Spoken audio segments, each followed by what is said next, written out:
Hoje nós vamos falar sobre a filosofia do direito de Hegel. A filosofia do direito, na verdade, é a filosofia prática do Hegel, quer dizer, ela não é apenas filosofia do direito no sentido estrito ou limitativo. Ela também é filosofia da moral, quer dizer, ética, e filosofia política. Isso quer dizer que para o Hegel o direito é o termo fundamental da filosofia prática como um todo. Quer dizer, este conceito fundamental não é o dever ou também o bem, como é normalmente o caso na ética individual. Mas também não é o conceito do poder ou também o conceito do Estado, como é o caso na filosofia política. Embora o Estado tenha sim um papel central na filosofia prática do Hegel. Então nós estamos tratando da filosofia do direito de Hegel, que é a filosofia prática dele como um todo. O Hegel dedicou a essa parte de seu sistema filosófico um livro específico, como ele também fez no caso da ciência da lógica, mas não no caso das outras ciências. A filosofia do direito, ela faz parte da filosofia do espírito, mas exatamente ela representa justamente aquela parte que é dedicada ao espírito objetivo, quer dizer, ao espírito como ele existe e como ele se manifesta objetivamente em espaço e tempo. Conforme Hegel, ele faz isso em estruturas espaço-temporais, mas que são espirituais. Quer dizer, que não são estruturas materiais que você não consegue detectar pelos instrumentos da física, mas que tem um caráter espiritual, de espírito. Quais são tais estruturas? São as instituições humanas, que naturalmente são criadas por seres humanos individuais, mas que têm uma existência supra-individual e com isso objetiva. E a forma mais abstrata e mais geral de tal instituição, ou digamos de tal institucionalidade, é justamente o direito. O direito é algo objetivamente dado, que vale para todos, em todo lugar, todo tempo. Não é apenas algo em minha cabeça, né, uma noção particular de um indivíduo. Ao mesmo tempo, naturalmente, o direito não é nada físico. A existência do direito não pode ser detectada por meios empíricos, no sentido, né, de aparelhos que medem algo, a temperatura, tamanho, firmeza, pressão, seja o que for, né? O direito, as estruturas institucionais, elas não se manifestam desta maneira. Então, isso só para dar uma ideia ainda muito vaga e geral daquilo que é espírito objetivo para Hegel. Algo que é dado em espaço e tempo, também pode mudar em espaço e tempo, mas que tem caráter supra-individual e que tem caráter objetivo, digamos, pelo menos para os sujeitos, né? Para nós, o direito vale, né? O direito, por exemplo, do Estado brasileiro é uma realidade, né? Pode ser que não seja algo material, quer dizer, é muito óbvio que não seja algo material, mas mesmo assim tem uma influência enorme em nossa vida. Nesse sentido, é uma realidade, né? Aqui, digamos, pelo menos em sentido prático, é uma realidade, né? que marca, que condiciona a nossa vida. Para Hegel, não é apenas em sentido prático, mas também em sentido teórico ou até ontológico. É uma realidade. As estruturas do espírito são uma realidade em espaço-tempo.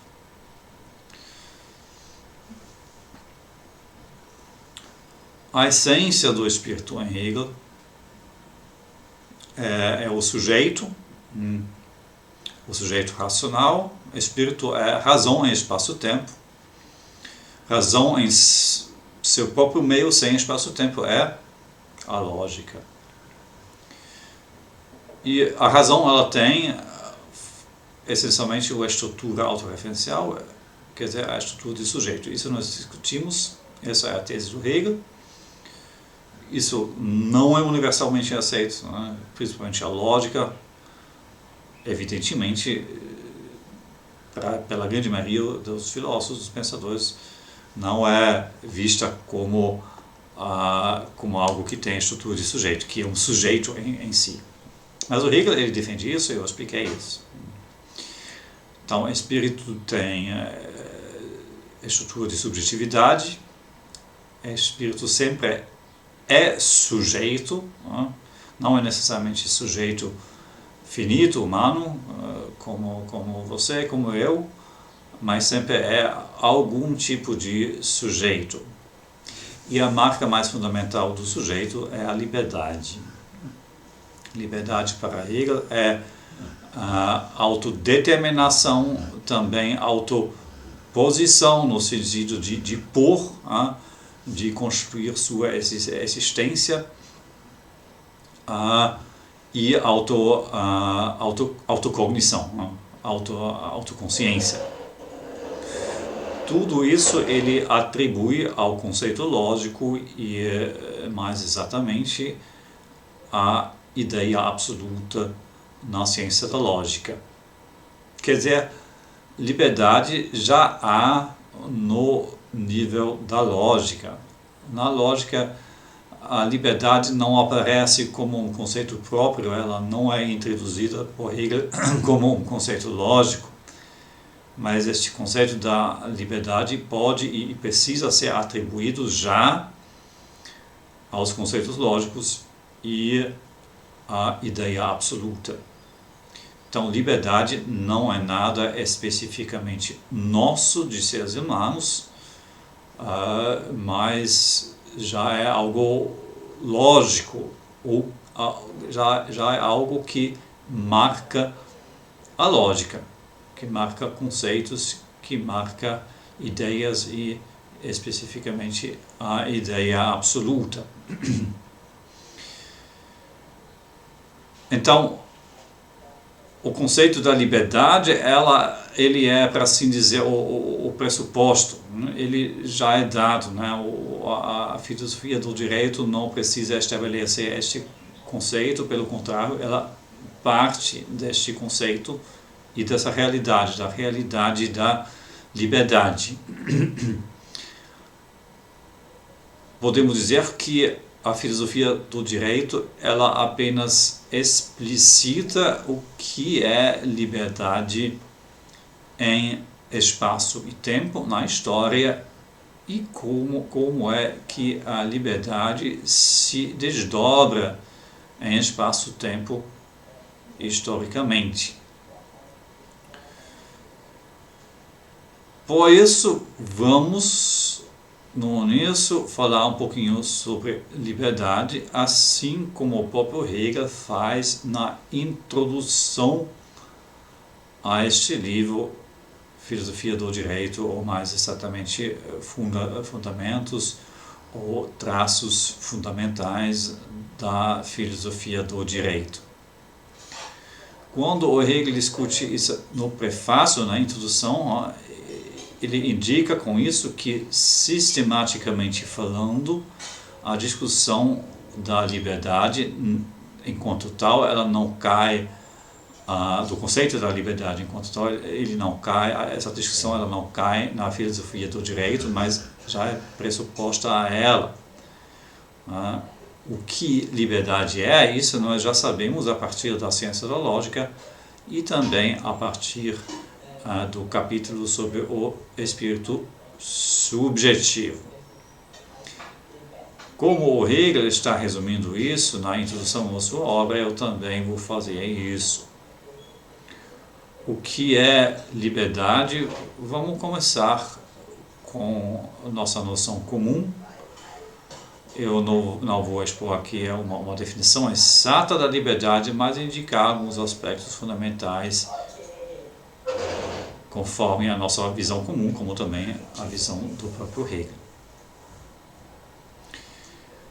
Então, para que haja liberdade, precisa-se de pelo menos 3 momentos. Primeiro, precisa-se de consciência. Algo inconsciente não tem liberdade. Ou mesmo nós mesmos, quando estamos dormindo ou quando uma pessoa está no coma, ela não tem liberdade. Acho que essa intuição é muito clara. É estranho que para o Hegel até há liberdade sem consciência. É a liberdade que ele atribui aos conceitos lógicos. Essa evidentemente ainda não implica a autoconsciência, mas o Hegel já fala em liberdade dos conceitos. A ideia absoluta, ela sim, ela também é autocognição, ela é autoconsciente. Então aí nós temos também este aspecto. Bem, mas no âmbito da filosofia do espírito, a liberdade também sempre é ligada de alguma forma ou outra à consciência, porque este espírito em espaço e tempo, ele é o espírito consciente. Bem, além da consciência, precisa haver algum aspecto de escolha para a liberdade. Se eu vou para um bar e só tem um tipo de cerveja, eu não posso escolher qual cerveja que eu beber. Então eu não tenho liberdade, né? Evidentemente liberdade com respeito a isso, né? Não tem outro tipo de liberdade. Eu posso decidir sair deste bar e para outro, né? Mas se numa certa situação eu não tenho escolha, então eu não sou livre, né?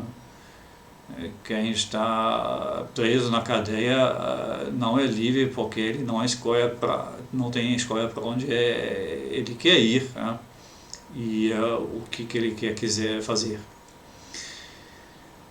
Então a escolha ela diz respeito àquilo o que eu quero fazer e também a questão se eu quero fazer alguma coisa. A escolha, com isso, tem a ver com espontaneidade. Espontaneidade é, para assim dizer, iniciar algo a partir de si mesmo. Iniciar algo sem ser coagido, sem ser determinado por um outro. Então, a liberdade ela tem a ver com a ausência disso, a ausência da coação, a ausência da limitação, a ausência de vínculos que me prendem. Naturalmente, essa ausência não precisa ser total, né? Nós todos somos limitados em nossas escolhas e mesmo assim nós consideramos livres, mas precisa haver algum tipo de escolha. Outra vez tem pensadores que desvinculam o conceito da liberdade desse aspecto, como por exemplo o Kant. Né? Para o Kant, liberdade não é escolher, Para o Kant, liberdade é moralidade. E para o Hegel, na ciência da lógica, também não tem escolha. O caminho do desenvolvimento dos conceitos lógicos é determinístico. Ele é determinístico determinado pela dialética, né? Não é uma determinação mecânica, como na física newtoniana, por exemplo, mas mesmo assim não tem aí escolha. Mas tem sim espontaneidade, no sentido de que essa dinâmica ela origina do próprio logos e não tem uma outra fonte. Isso já é um ponto que pode ser criticado. Não vou entrar nessa discussão aqui, porque no âmbito do espírito, a liberdade tem sim a ver com escolha também para o Hegel. Mas exatamente é justamente, né, o espaço e tempo, né, o âmbito do espírito em espaço-tempo que dá à liberdade esse aspecto da escolha conforme a sistemática do Hegel. Porque em espaço-tempo tem indeterminação. Indeterminação que na lógica não existe. Isso eu já expliquei. Né? Na lógica só tem um conceito de algo, da identidade, por exemplo, ou de um objeto, por exemplo. Em espaço-tempo tem inúmeras possibilidades de objetos, agora no plural, e a lógica, enquanto tal, ela não determina onde e quando deve haver objetos em espaço-tempo. Então, isso é, para se dizer, um aspecto de indeterminação. Isso ainda não é liberdade no sentido mais estrito, mas isso dá um espaço para a liberdade quando ela aparece na forma do espírito. Então, consciência, escolha, tem uma terceira intuição sobre a liberdade. Liberdade não é apenas quando conscientemente eu tomo qualquer decisão. Se essa decisão é completamente aleatória, isso não é liberdade em sentido um pouco mais estrito. Quando uma decisão minha é livre, eu, para assim dizer, eu assumo a responsabilidade e com isso, né, eu, para assim dizer, assumo o porquê, né? Eu sei por que eu fiz isso, eu sei por que eu faço essa decisão, né? Para mim não é igual se eu faço isso ou aquilo, né? Se isso é indiferente, então não é bem liberdade, né? Se alguém me pergunta, você quer cerveja do tipo A ou do tipo B, e eu digo, para mim tanto faz, nem sei o que é, me dá B, né? Então isso não é liberdade, né? Para mim não faz diferença, ou talvez nem sei a diferença. Então é pura arbitrariedade, assim como em minha mente eu julgasse um dado, uma moeda e faço a decisão conforme o resultado disso. Então, pura aleatoriedade não parece ser liberdade intuitivamente. Precisa haver mais um elemento, esse seria o elemento da deliberação, do porquê. Agora, esse é o elemento que para todos os idealistas alemães, começando com Kant, é o mais importante, o mais essencial, né? Para a intuição normal seria talvez não o mais importante, o menos importante, mas aquele que vem por último, né? Quando os outros critérios já são dados. Para o Kant, a razão, né? Claro, atrás da liberação tem a razão, a razão é a faculdade da liberação. A razão é o mais fundamental para a liberdade, e de certa forma o Hegel concorda com ele. De qualquer forma, neste momento introdutório, agora nós podemos constatar que a liberdade ela tem os aspectos da consciência, né, da autorreferencialidade. Quando eu sou livre, eu sei que eu sou livre. Quando não sei que eu sou livre, eu não sou livre, né? A escolha, ou a espontaneidade, e a deliberação, ou a razão. Além destes aspectos da liberdade, ainda tem um outro aspecto que é chamado aspecto cosmológico. Este aspecto concerne a questão como a liberdade é possível no mundo, e mais exatamente no mundo físico, e mais exatamente ainda no mundo físico determinista, quer dizer, o mundo físico conforme a física newtoniana. Essa é uma questão que naturalmente ocupou muito os pensadores. Kant é um exemplo e várias soluções foram propostas. Hoje em dia nós não temos mais física newtoniana, para assim dizer. Agora temos física relativista e física quântica, e aí, principalmente na física quântica, parece que não valem mais essas leis determinísticas e mecanicistas da física newtoniana.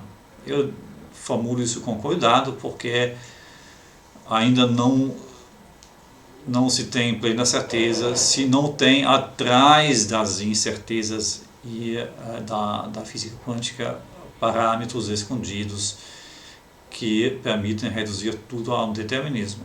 Isso parece muito improvável, mas talvez isso seja o caso. Contudo, no momento, para assim dizer, o que a física pode dizer sobre a natureza não é mais que ela é estritamente determinista. Com isso, essa problemática da liberdade em sentido cosmológico, da possibilidade da liberdade em sentido cosmológico, ela perde um pouquinho de sua urgência ou radicalidade, né? Onde não tem determinismo estrito, digamos, tem mais espaço para pensar a liberdade. Mas este é apenas um comentário muito superficial sobre essa questão. Eu não queria entrar nessa questão aqui do aspecto cosmológico da liberdade, porque essa questão ela não é discutida por Hegel na filosofia do direito.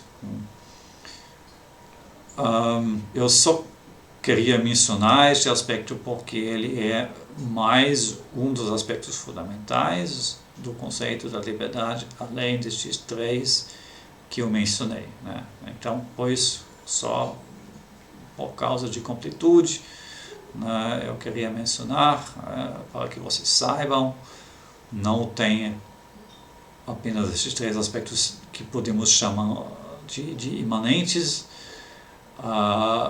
também o internos também tem este aspecto externo da liberdade, como é que ela pode existir no mundo.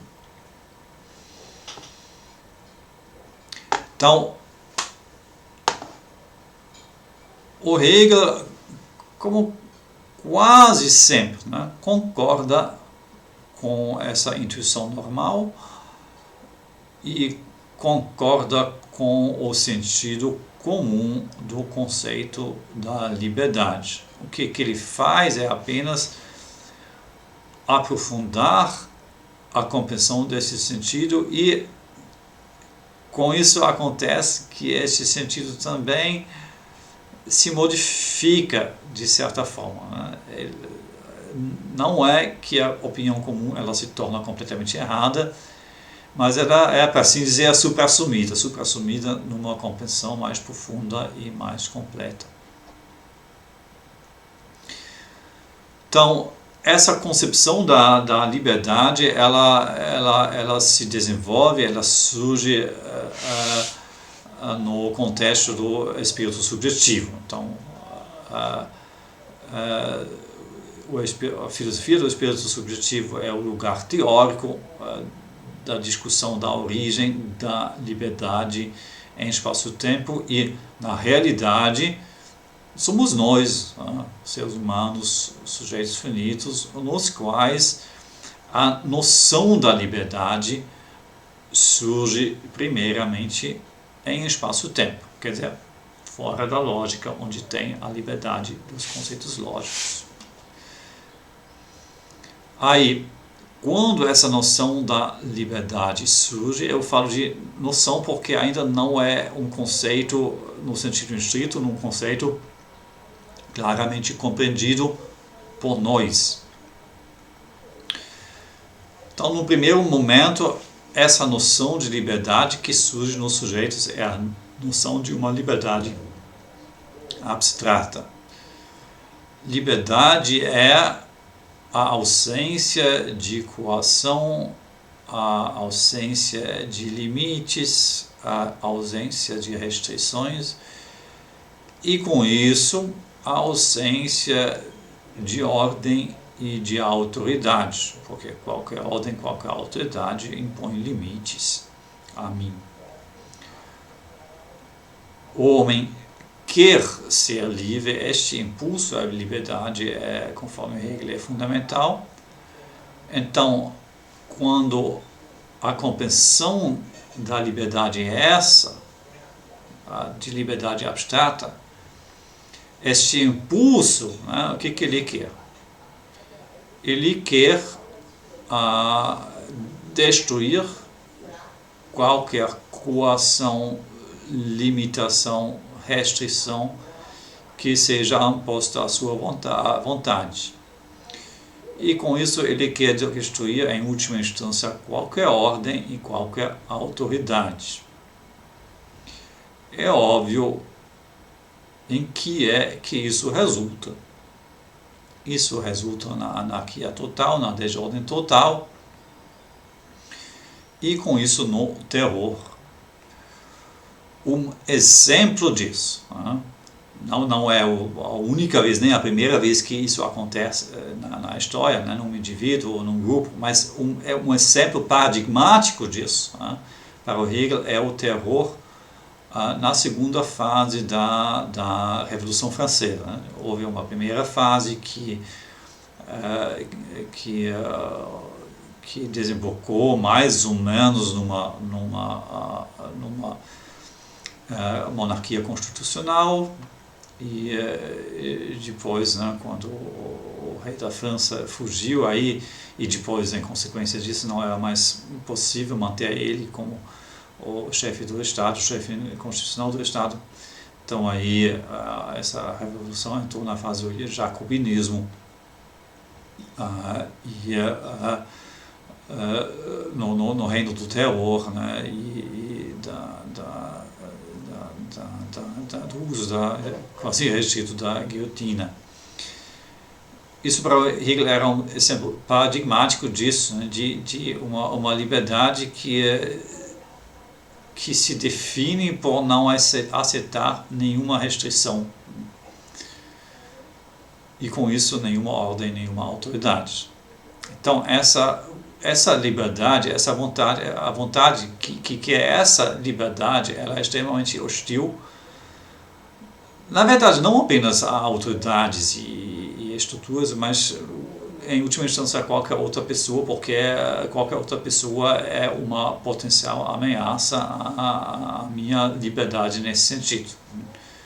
Outra pessoa, ela tem seus próprios interesses, suas próprias finalidades, e quando ela quer realizar estes, isso vai ser uma restrição para mim, na realização dos meus interesses. Então, essa vontade abstrata, essa liberdade abstrata, ela se volta contra tudo e todos. Conforme o Hegel, existe ainda uma outra forma dessa liberdade abstrata, negativa, que se encontra na espiritualidade da Índia. Naturalmente, essa interpretação do Hegel, naturalmente, os hinduístas, budistas não aceitam isso, e eu também não acho que seja adequado ver as coisas assim, mas essa interpretação do Hegel, em vez de voltar-se para fora, essa negatividade destrutiva, ela também pode voltar-se para dentro, e para assim dizer, destruir a si mesmo, né? Eu só posso ser livre quando eu destruo a mim mesmo, a minha própria pessoa completamente, os meus interesses, minhas finalidades, minhas preferências. Quando eu destruo tudo isso. O estoicismo é um exemplo um pouco mais moderado disso. Liberdade que é alcançado por meio de extinguir os próprios desejos, impulsos, inclinações, ganhar liberdade por desabrigar-se, digamos, internamente de coisas externas. Para o Hegel, isso é igualmente destrutivo, como o terror, isso é para ser terror internalizado. Isso também é uma liberdade insuficiente, uma liberdade que, para assim dizer, autodestrói a pessoa para poder ser livre. Essa é uma visão errada, uma compreensão errada da liberdade. A liberdade abstrata. Mas por que é que essa compreensão da liberdade ela é insuficiente, né? Formalmente ela é correta, ou ela combina com essas intuições, né? Tem o aspecto da consciência, da autoconsciência, o aspecto da escolha, até também da deliberação, né?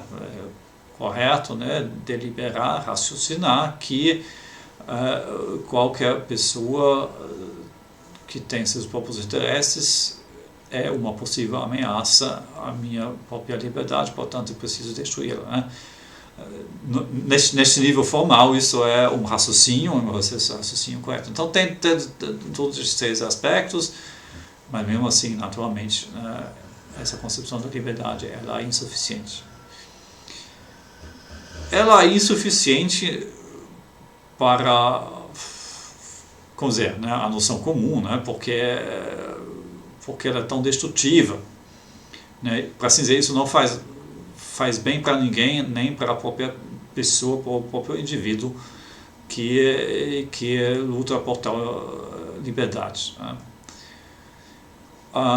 Mas para o filósofo, um tal argumento, digamos, intuitivo não é suficiente. Então, para o Hegel, há um argumento mais fundamental.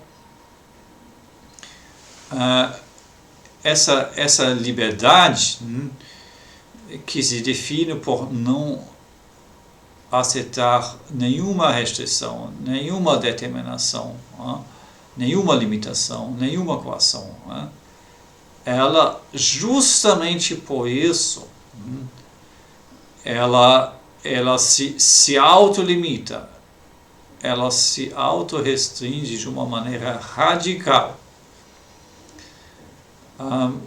O exemplo talvez mais ilustrativo disso é o jovem, né, nessa fase da juventude, quando você se revolta contra tudo, que tem justamente este impulso, revoltar-se, não aceitar a autoridade, não aceitar a ordem, não aceitar, né, regras.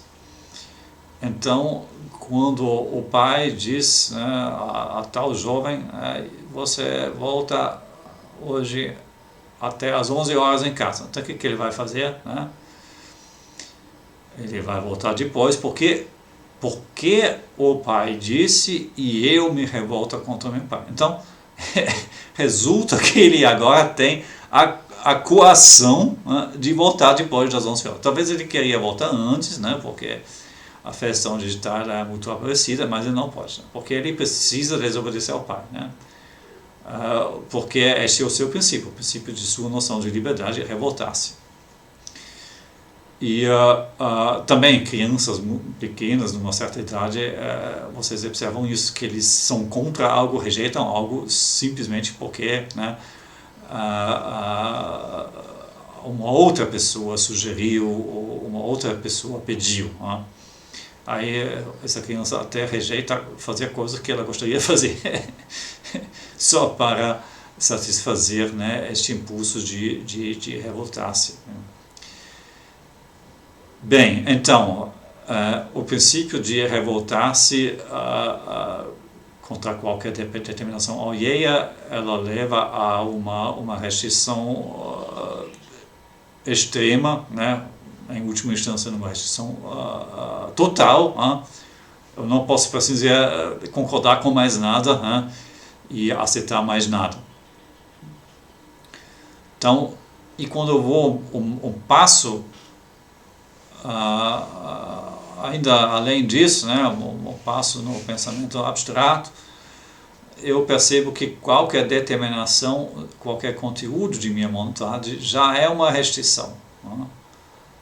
Porque quando eu quero isso, eu não quero ao mesmo tempo que é outra coisa. Quando eu vou para cinema, eu não posso ao mesmo tempo ir, né, à praia. Então, a minha liberdade, a minha vontade, ela só consegue preservar sua liberdade completa, liberdade abstrata, negativa, quando faz nada.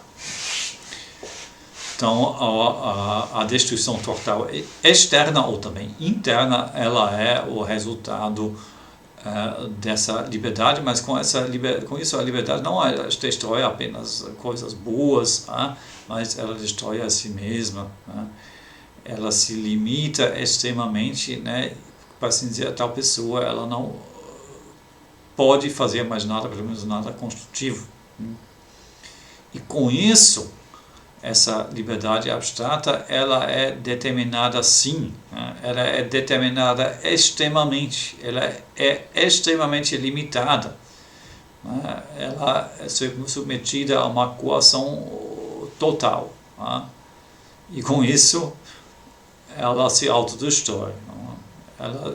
Ela mesma ela se leva ao absurdo.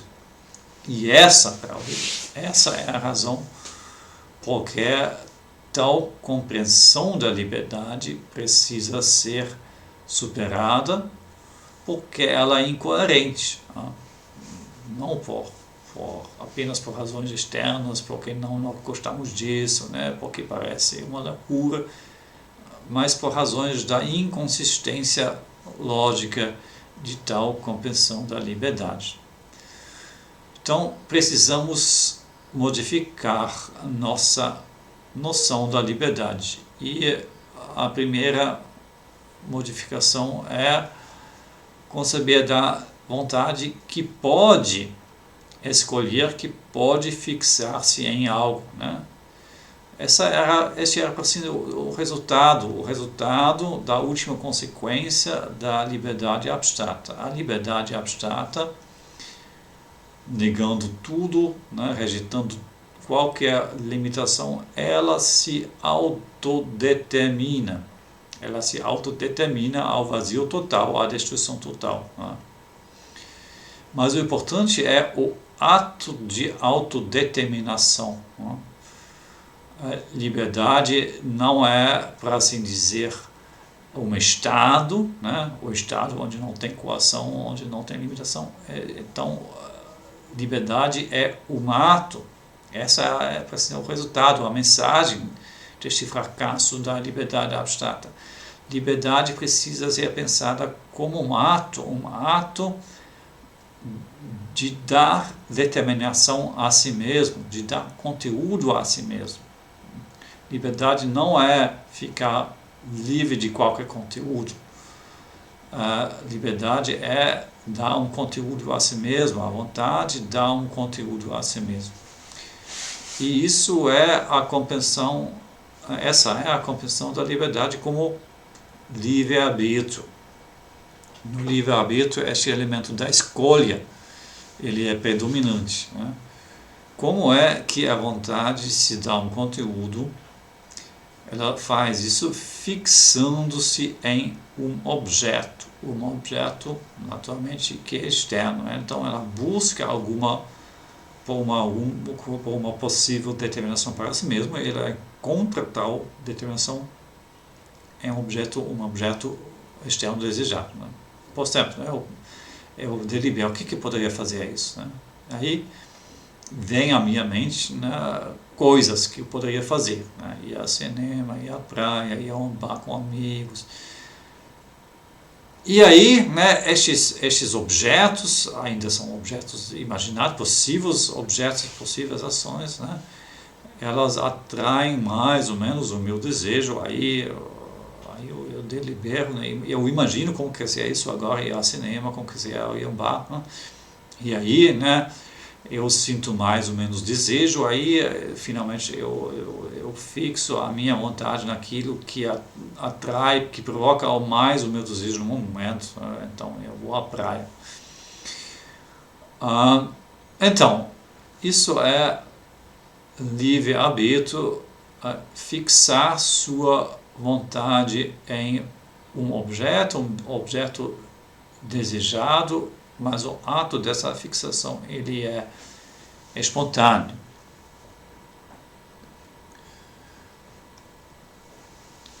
Tal liberdade, ou melhor dizer, tal compreensão da liberdade também é insuficiente para o Hegel, e quem conhece Kant, quem conhece o idealismo alemão, né, antes do Hegel, já sabe que para eles liberdade é algo muito mais profundo, algo muito mais nobre do que apenas poder fazer escolhas. Mas qual é a razão mais profunda, né? Outra vez, né? Para além de nossa intuição de que liberdade é algo mais valioso do que apenas isso, do que apenas livre-arbítrio. Qual é a razão, né, para superar também essa concepção da liberdade? E a razão para ele é que outra vez essa liberdade ela se anula. Agora, liberdade tem a ver com este ato de escolher, né? O problema é, uma vez que eu realizo este ato, né, eu não posso mais escolher. Isso é tautológico, isso é óbvio, né? Quando tem no cardápio várias opções, não sei o que, né? Uma carne, um peixe, né? E um frango, né? E aí eu faço uma escolha, né? Eu quero o peixe, né? Eu não posso mais escolher, né? Eu fiz a escolha, então não tem mais a escolha. Então, enquanto a liberdade é pensada apenas como possibilidade de escolher, então ela se destrói cada vez que essa possibilidade ela é realizada. Naturalmente, eu posso depois escolher outra coisa, né? Depois de escolher o peixe, eu posso ainda escolher uma sobremesa, né? E depois talvez um cafezinho, né? E depois outras e outras coisas. Mas isso é justamente o que o Hegel chama de má infinitude, né? De uma infinitude que não é algo positivo, mas algo negativo, porque ela leva para lugar algum e ela, para assim dizer, ela acumula valor algum, ela é só uma continuação vazia. Então, para o Hegel, infinitude não é em si o valor, né? Infinitude pode ser má, no sentido de que ela é simplesmente vazia. E claro, quando você dedica a sua vida a tal má infinitude, sempre buscando um novo objeto para o meu desejo, aí sua vida permanecerá vazia, aos olhos de Hegel, naturalmente. Bem, a liberdade se autodestrói em cada momento que ela é realizada. Essa realidade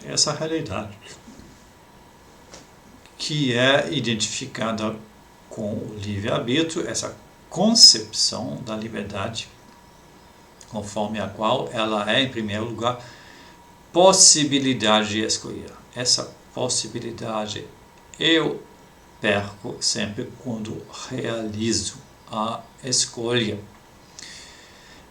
Então, essa é uma concepção de liberdade instável, autodestrutiva. Se eu permaneço na indecisão, né, eu não sou livre, né, isso é a recaída na liberdade abstrata negativa. Quando faço a escolha, também perco a liberdade, isso é insatisfatório. Né? Dessa forma, a liberdade seria algo, vamos dizer, inexistente, o que só existe neste brevíssimo momento de fazer a escolha, né, e depois, né, se eu quero ser livre, eu preciso já buscar um novo objeto para poder executar a minha escolha e assim por diante. Né?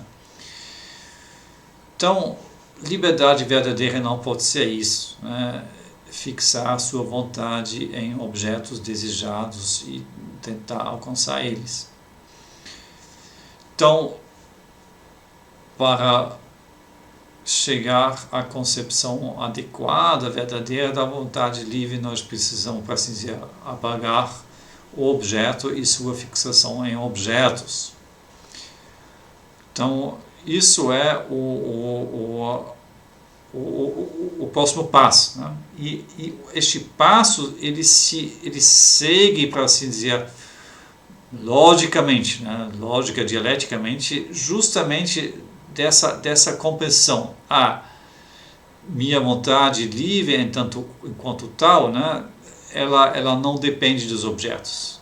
Ela se fixa cada vez de novo em algum objeto, mas ela, enquanto tal, ela permanece inatingida pelos objetos, né? Porque ela sempre pode querer de novo. Né? Depois de escolher um objeto, ela precisa, essa liberdade, ela nasce de novo, eu posso escolher uma nova coisa. Claro, com isso eu não ganho nada no sentido verdadeiro, né? Eu ganho prazer, alguma coisa, né? Mas não ganho nada para a minha liberdade, mas pelo menos isso se torna claro, que a minha vontade, em última instância, ou melhor dizer, em primeira instância, né? Em primeira instância não depende de objetos. Portanto, a liberdade verdadeira, ela não pode se definir por essa fixação em objetos. Mas o que é então essa liberdade verdadeira? Porque parece que quando a vontade não se fixa em nada, nós recaímos nessa liberdade abstrata indeterminada que aceita determinação alguma e que permanece vazia e indeterminada. Contudo, tem sim, né, um possível conteúdo para a vontade livre que não seja externo a ela, no qual ela não se perde. E isso é quando a vontade livre quer a si mesma. Eu lembro que no Kant nós já encontramos algo semelhante, uma estrutura semelhante. Aí era um outro tipo de autorreferência, a autoaplicação de sua própria forma a si mesmo. Mas a ideia enquanto tal, ela naturalmente não é nova. Né? A resposta ao problema da liberdade é a autorreferencialidade. Na verdade, em Hegel, isso sempre é a resposta, é a autorreferencialidade. Isso parece a parte simples em Hegel, a resposta sempre é a autorreferencialidade. A parte mais difícil é que a autorreferencialidade para o Hegel não é simplesmente uma coisa, né? uma referencialidade abstrata. A autorreferencialidade tem muitas formas, muitos níveis, e o importante é justamente compreender os vários níveis da autorreferencialidade e compreender qual seja a autorreferencialidade completa, plena. Então, aqui nós estamos ainda no nível do espírito objetivo, não no nível do espírito absoluto, e aí nós temos, quer dizer, nós nem estamos ainda no nível do espírito objetivo, nós estamos fazendo a transcrição, o passo para ele, nós ainda estamos no espírito subjetivo. Então, ainda no espírito subjetivo, em nossa mente, a liberdade verdadeira é vontade livre que a vontade livre quer. E essa fórmula é muito importante, ela é o fundamento da compreensão da liberdade em espaço-tempo no espírito e também em nós, os seres humanos. Vontade livre que quer a vontade livre, que não quer mais um objeto externo, que não quer mais não sei o que, sorvete ou pinga ou ir à praia, ou seja o que for, ela quer a si mesma. Ela quer sua própria existência, sua própria presença, sua própria compreensão. Essa vontade livre, ela quer a si mesma. E aí eu cito aqui um trechinho mais longo do Hegel, porque esse é um ponto realmente central. Somente nessa somente nessa liberdade, a vontade está consigo mesma, porque não se refere a outra coisa senão a si mesma. Com isso, qualquer relação de dependência deixa de existir, né? Nós temos novamente aquilo que a liberdade abstrata buscava, né? A ausência de qualquer dependência. Mas nós não temos mais este vazio, né? E essa destrutividade da liberdade abstrata, porque agora essa liberdade, essa vontade livre, ela tem um conteúdo, ela tem a si mesma como conteúdo. E justamente por isso ela não precisa mais lutar contra qualquer coisa que vem de fora, porque ela já tem plena segurança de si mesma, né? Essa liberdade, ela não é mais ameaçada, né? Num nível muito fundamental, no nível mais fundamental, ela não pode ser ameaçada, porque ela é dada por si mesma. Então essa é uma liberdade, com dizer, né, soberana, tranquila, autossegura, né? Porque ela é dada por si mesma, ela é seu próprio objeto para si mesma. Continua citando. Essa vontade é verdadeira, ou melhor dizer, ela é a própria verdade. Porque seu determinar consiste nisso que ela seja em sua existência, ou sem ser aí, isso é naquilo que ela está frente de si mesma, idêntica a seu conceito. Aí o Hegel sempre trabalha com a definição tradicional da verdade. A adequação de intelecto e coisa, ou a adequação de conceito e coisa, né? Uma sentença é verdadeira quando seu conceito é adequado ao objeto, né? Quando eu digo a sentença, isso aqui é uma árvore, essa sentença é verdadeira quando o conceito de árvore é adequado a este objeto que está lá. Então, eu estou simplificando muito, naturalmente teria muito a dizer sobre a questão da verdade, a questão da verdade em Hegel. Não vamos entrar nisso, né? Neste contexto, vamos ficar com essa compreensão, digamos, superficial e comum e tradicional. Liberdade é adequação entre alguma coisa em questão e o conceito, o intelecto, o conceito aplicado a essa coisa. E para o Hegel, para a verdade plena, a adequação não é suficiente, precisa ser identidade. Mas justamente isso é dado no caso da liberdade, que é a liberdade. Né? Ela é aquilo que compreende, né? Quer dizer, o intelecto, o conceito, e ela também é aquilo que é compreendido, o objeto em questão. Né? Então, ela é aquilo que está lá, você é aí, aquilo que existe, aquilo está em sua frente, ela é o objeto, e ela também é o intelecto, a compreensão, o conceito que compreende isso que está lá, que existe lá. Isso nós já discutimos antes, no caso da autoconsciência, da autocognição. Né? Agora nós não temos autocognição, mas autovolição, vontade, que é a si mesma, mas a estrutura é a mesma e por isso também é adequado aplicar esse sentido da verdade plena a essa estrutura, a vontade livre quer, ela realiza a estrutura da verdade, quer dizer, da identidade e da identificação de objeto e conceito, de coisa dada e inteleção, compreensão dessa coisa. Eu continuo lendo. Nessa vontade, o conceito puro tem como finalidade a realidade e a intuição de si mesmo.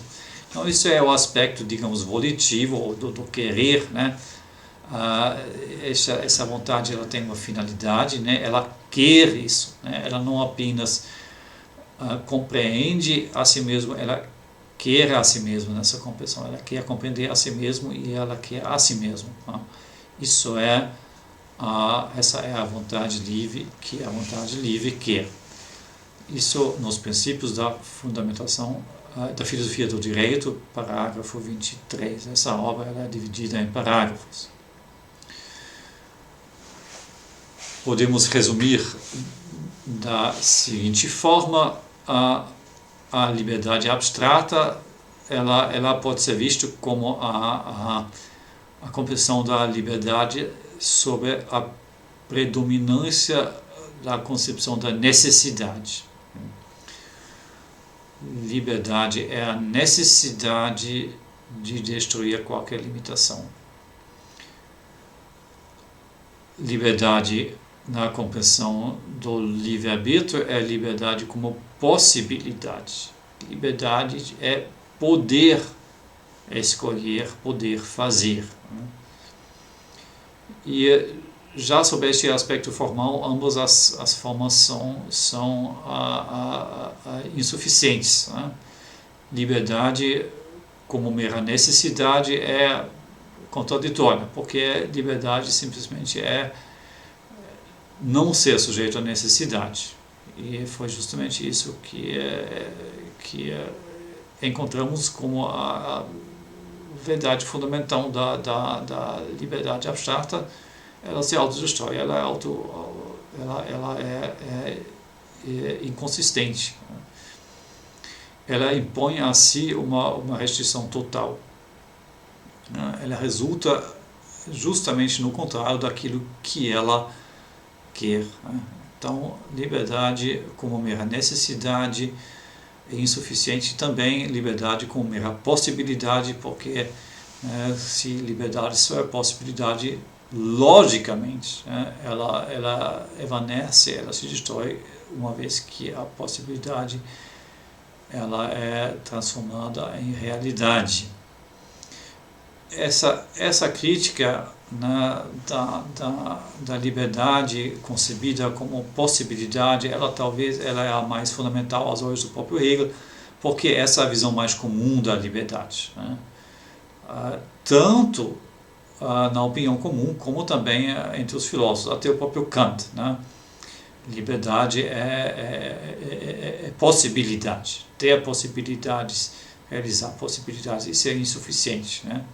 É como, né, aquele país do futuro, né, que sempre permanece do futuro, né, e com isso necessariamente nunca pode ser presente, né, porque sempre é do futuro, por definição, né. Assim, se a liberdade sempre é possibilidade, por definição ela nunca é realidade. Mas é justamente isso o que é importante, que a liberdade seja realidade. E o Hegel ele quer mostrar como é que a liberdade pode ser realidade, né? Isso até pode ser visto como, para assim dizer, a finalidade subjacente de sua teoria da liberdade, né? A questão fundamental. Como é que a liberdade pode ser real? Como é que ela não pode ser apenas algo formal? Como é que ela pode ser não apenas alguma possibilidade, mas como é que ela pode ser realidade, né? Como é que ela pode ser não apenas um fim último que nunca atingimos, como em Fichte, né? Um futuro eterno ao qual nós podemos aproximar, mas nunca vamos chegar lá, né? Porque, por definição, é sempre uma possibilidade, né? Isso para o Hegel é insatisfatório, né? O Hegel quer, para assim dizer, não apenas a esperança, no anseio, né? A espera, né? O esforçar-se, né? O anseiar, né? Ele quer chegar lá, ele quer, né, a completação, né, chegar até o fim, chegar à realidade e ter a realidade real, não apenas desejada, futura. Bem, e a solução a qual ele chega é: a liberdade pode ser real quando ela é autorreferencial. Liberdade em espaço-tempo, ela se realiza no primeiro instante na vontade, quer dizer, na vontade de sujeitos individuais. Então, a liberdade ela se torna real em espaço-tempo quando a vontade livre quer a vontade livre, quando ela se fixa em si mesma, porque aí ela não se perde em algo exterior, ela não precisa já no próximo momento buscar outro objeto, ela pode permanecer consigo mesma, porque ela sempre já está consigo mesma, né? E ela não precisa ainda buscar a si mesma, ela já é ela mesma, essa vontade já é sempre dada para si mesma, né? Então, quando ela fixa a sua vontade em si mesma, né, em sua própria liberdade, aí essa liberdade ela consegue ser real e não apenas possível, e ela consegue ser real sem destruir a si mesma, porque agora ela não se define mais como escolha, ela não depende mais de algo externo, ela não precisa procurar cada vez novamente um objeto que pode desejar, que pode escolher, né? Ela está contente consigo mesma, porque ela mesma, a liberdade, ela o supremo que há, né? E então ela chegou ao fim, né? É um pouco parecido com o motor imóvel em Aristóteles, que é Deus, né? Cuja atividade é pensar, o que ele pensa, né? O objeto mais nobre possível. Qual é o objeto mais nobre possível? Ele mesmo, Deus. Então, este Deus astérico, ele pensa em si mesmo. Aqui, pela estrutura, é a mesma coisa, só que ainda num nível mais, como dizer, mais abstrato, mais fundamental, né? Não é para dizer, um objeto dado, é a própria liberdade, é a própria autorreferencialidade, é a própria estrutura da autodeterminação que se volta sobre si mesma. Então, o mais nobre que há, o supremo que há é a liberdade, e se essa liberdade quer algo, então ela só pode querer o mais nobre que há. Isso é ela mesma, a liberdade, a vontade livre, ela quer a si mesma. né? E com isso nós compreendemos tudo isso num círculo de autorreferencialidade, né? A consciência, esse aspecto de consciência da liberdade, ele tem agora a forma de autoconsciência. A liberdade sabe a si mesmo, né? Eu sou livre plenamente apenas quando eu tenho plena consciência dessa liberdade, não apenas de mim mesmo, mas dessa liberdade. Essa vontade livre, ela é plena espontaneidade, né? Ela constitui a si mesma e ela determina a si mesma, e ela é plenamente racional, ela é plena razão, né? Não apenas no sentido de que não há nada irracional nela, mas também que ela compreende completamente a si mesma, né? Ela chegou à compreensão de seu próprio conceito, o conceito da liberdade. Então não é mais apenas um sentimento de liberdade, né? Um desejo de liberdade, uma noção de liberdade. Agora, compreensão, é conceito, né?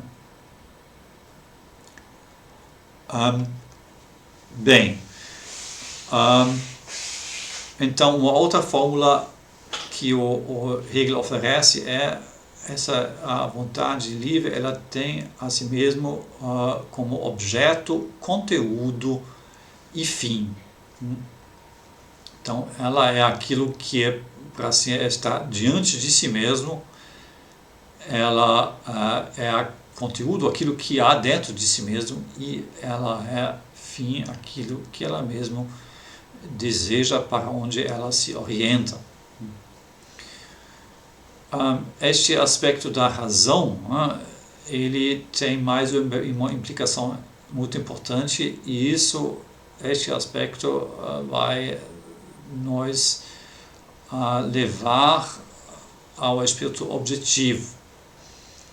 Eu disse que essa vontade livre, que a vontade livre quer, ela se realiza plenamente apenas quando ela compreende a si mesmo através de um conceito esclarecido, claro, distinto, o conceito da liberdade.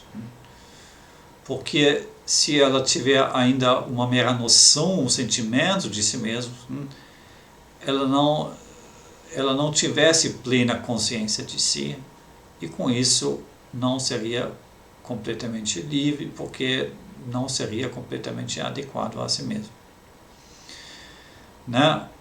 Se eu sei algo sob um certo conceito, eu só sei se realmente conhecer este conceito, né? Se eu sei que Pedro é um osteopata, mas eu não sei o que é um osteopata, né? Então eu não sei realmente o que Pedro é, né? Qual é a sua profissão, né? Eu tenho um conceito, sim, na verdade eu não tenho um conceito, mas tenho um termo, né? Uma palavra, né? Mas eu continuo ignorante, né? Porque este termo, na verdade, não diz nada para mim. Agora, quando este conceito é parcialmente esclarecido, né, mas não plenamente, então o mesmo vale para meu conhecimento. Se eu sei que um osteopata tem alguma coisa a ver com ossos, né, então o meu conhecimento sobre a profissão do Pedro já é um pouco esclarecido, mas não suficientemente, né? Eu ainda continuo na ignorância sobre aquilo que o Pedro realmente é. O mesmo vale naturalmente para a autocompreensão, autocompreensão de qualquer tipo, mas naturalmente também a autocompreensão como livre, como vontade livre. Se eu já tenho a autocompreensão de uma vontade como vontade livre, eu quando também quero essa vontade livre, mas ainda não sei o que realmente liberdade é, então essa é uma autocompreensão incompleta, insatisfatória, né? E com isso, de certa forma, não é autocompreensão, né? Porque não compreendi a mim mesmo. Eu compreendi alguns aspectos de mim mesmo, né? Mas eu não compreendi plenamente, né?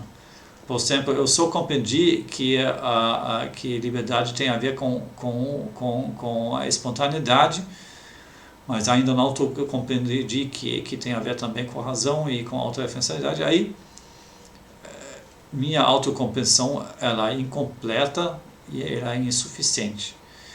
Então, liberdade verdadeira é querer a vontade livre, pela vontade livre. Mas isso só pode ser realizado de maneira plena quando essa autocompreensão ela é, para se dizer, mediada pelo conceito da liberdade. E no caso do sujeito finito, que somos nós, pela compreensão deste conceito. Né? Então, quando eu não compreendo o que liberdade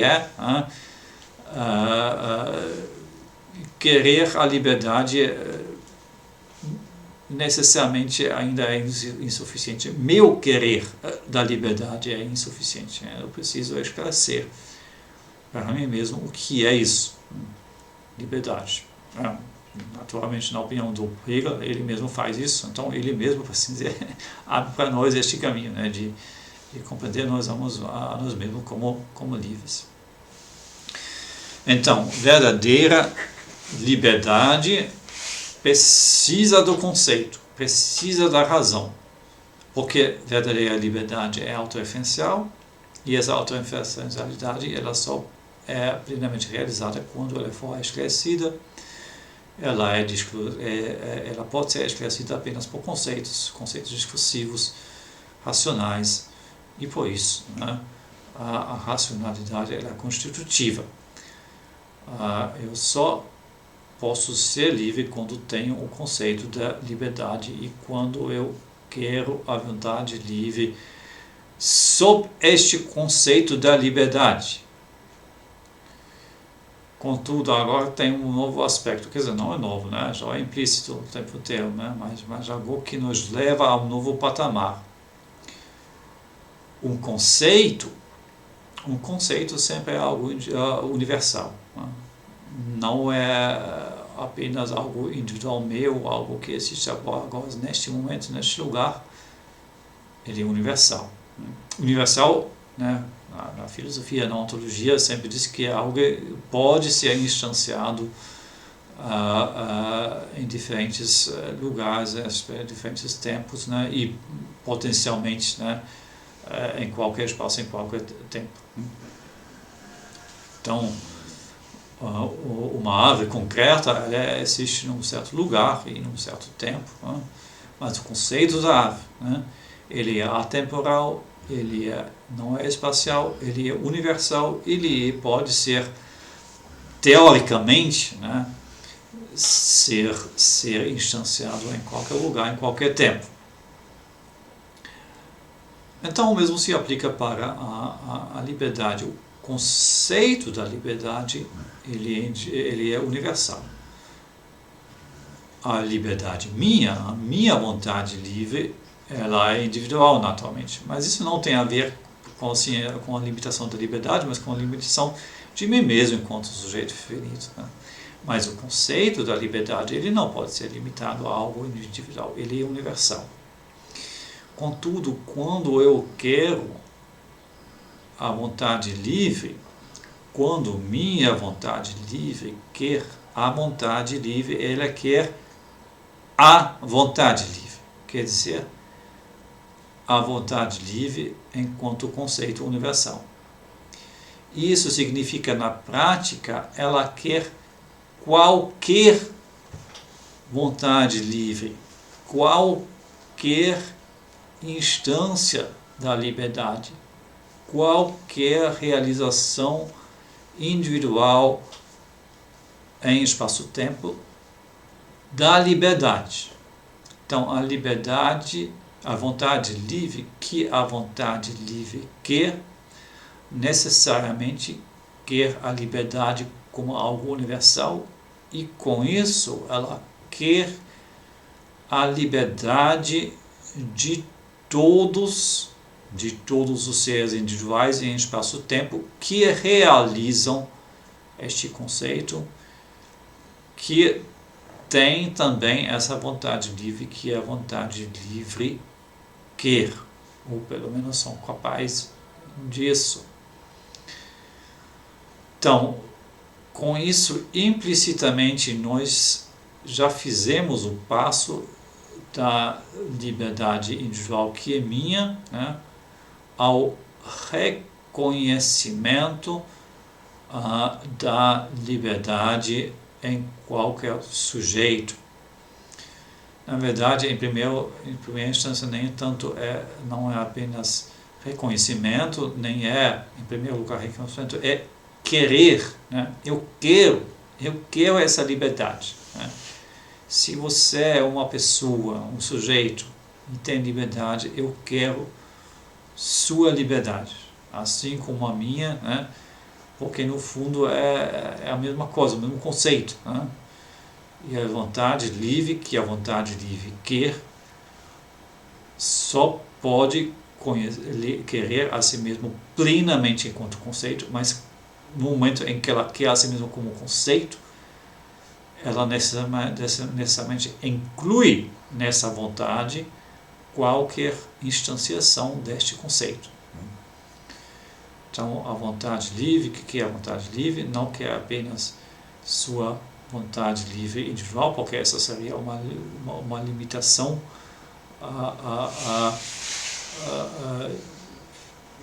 inapropriada, indigna da razão. Ela quer a liberdade em qualquer indivíduo em espaço-tempo. E ela também quer a liberdade nas estruturas transindividuais que nós vamos encontrar depois na filosofia do direito do Hegel. Então, eu encerro essa aula aqui. Sistematicamente falando, nós fizemos o caminho até a porta de entrada da filosofia do direito, e com isso até a porta de entrada ao âmbito do espírito objetivo. Com essa última explicação, né, do aspecto da universalidade e com isso da transindividualidade, da liberdade, da vontade livre que a vontade livre quer.